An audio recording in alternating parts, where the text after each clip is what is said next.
everybody. Welcome back. This is Coach Ivy Revine coming to you with another video. Now, I have something very special lined up for you today. But before I go there, let's pay the bills.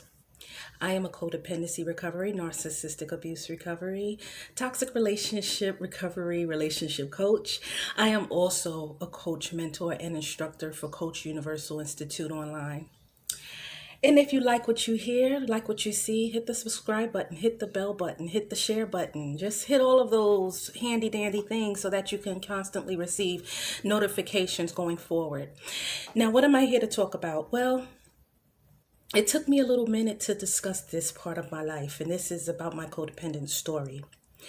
And normally I'm up either Saturday or Sunday, but this was a very hard one for me because I have a very long experience with codependency. This is even why I'm in the field as it is, because I really know of all the feelings that go into having this affliction.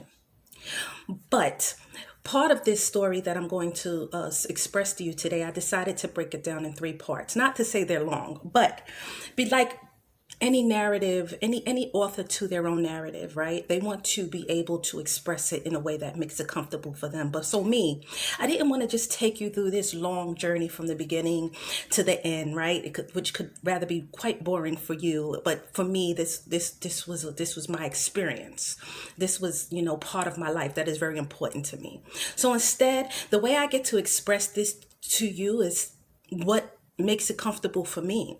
I decided to freeze a moment in my life, right? Today. And then in the other videos, we go back. But today I'm going to bring you to the end where my victory started. The end when I realized I no longer wanted to be a character to anybody else's story, no longer willing to let anybody rewrite my own narrative, right? Also wanted to define my own experience. What am I going through?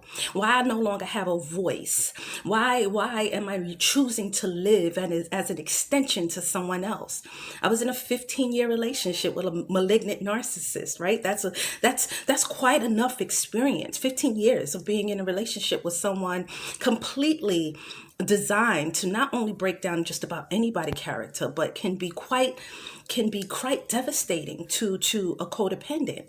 And so I wrote a poem to myself, right? I wrote a poem, and this is how I express myself. And I wanted to share that poem with you today. So this is a very delicate part of my experience. I'm sharing with you one of my talents that's been in my journal for many years. But this was a letter of the letter of the codependent, the voice of the codependent, right? I was no longer willing to be defined by someone else's terminology of me. I wanted to find my own definition. So I wrote a poem, and it is called If I Would Have Let You Define Me, and I hope you guys like it. Here's how it goes. If I would have let you define me, I would have became obsolete. In an effort to seek the mere definitions of your words that stood its own ground, I would have been tumbling around asking your nouns if I could live as a suffix to its beginning or a prefix to its end, or if I could live as a vowel within your verbs.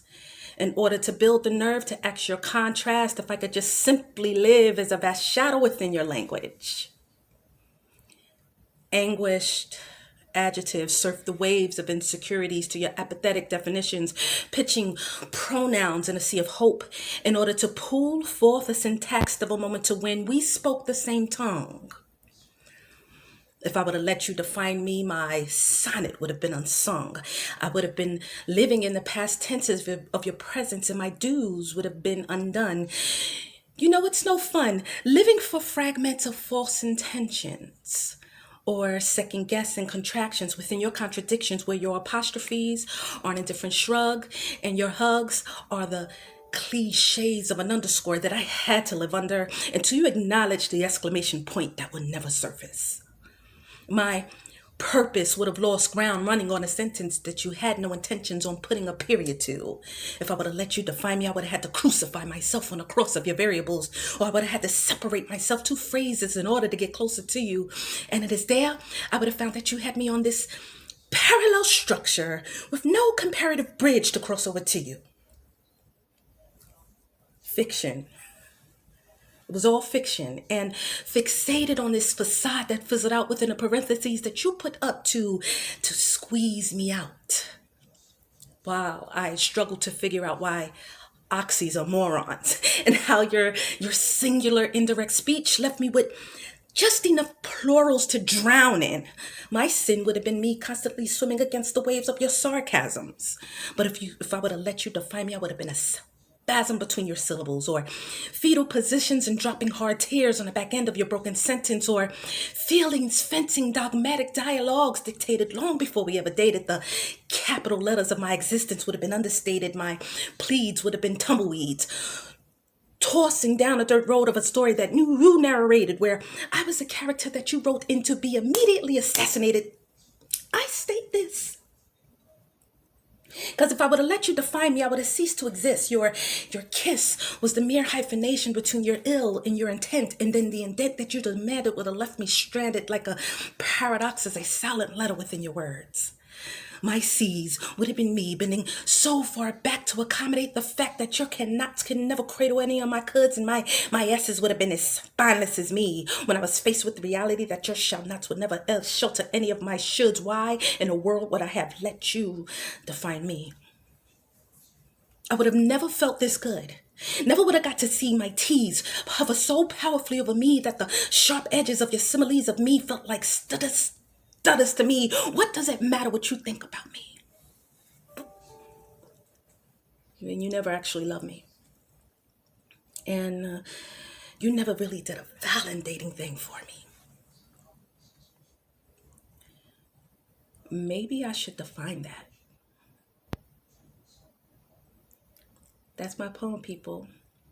Hit that bell button, because what I have lined up for you in the next 2 videos this week is going to be big. Thank you for being here.